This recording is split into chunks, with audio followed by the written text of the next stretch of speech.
Society tells you that the quietest person in the room is shy, submissive, or socially awkward. That is the biggest, most dangerous lie you've ever been sold, while the loudest person is desperately fighting for attention and exposing their deepest insecurities. The silent observer is doing something much more terrifying.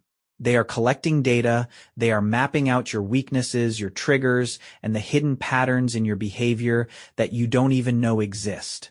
People look at the quiet observer and assume they are sitting in the corner judging everyone, playing an arrogant, evil game of mental chess.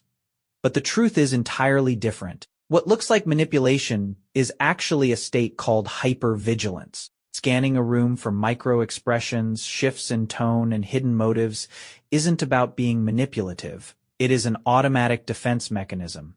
Your brain isn't judging the room, it is calculating safety. Dark side 1. The emotional sponge.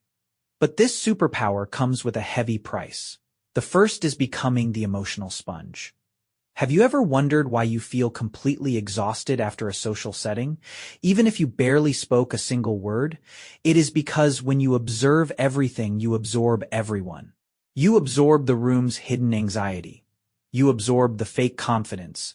You absorb the unspoken insecurities of the people sitting right next to you.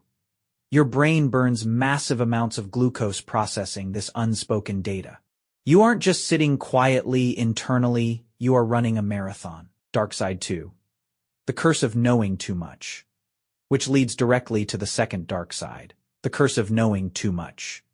When you can see straight through people's fake personas and small talk, it becomes incredibly difficult to form genuine connections. You crave deep authenticity. But because you instantly see the masks everyone wears, you end up feeling entirely alone, even in a crowded room. You see everyone, but no one truly sees you. Dark side 3, the ultimate blind spot. But here is the ultimate blind spot.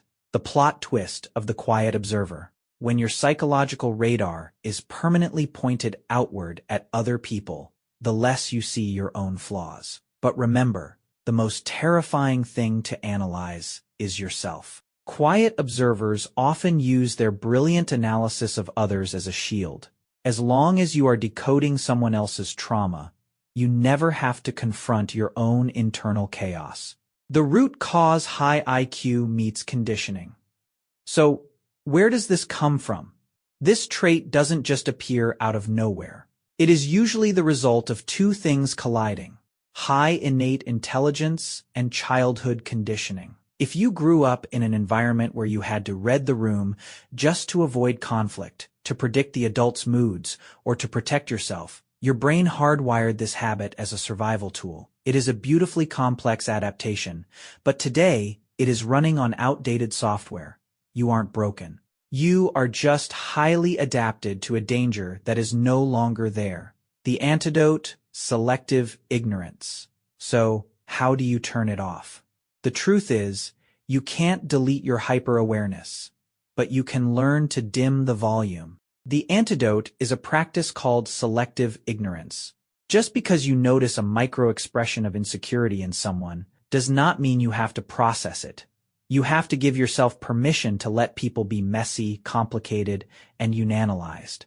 Because true power isn't just in observing the room. True power is feeling safe enough to actually participate in it. Thank you for staying with me until the end.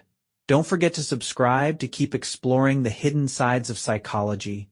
Goodbye, and I'll see you next time.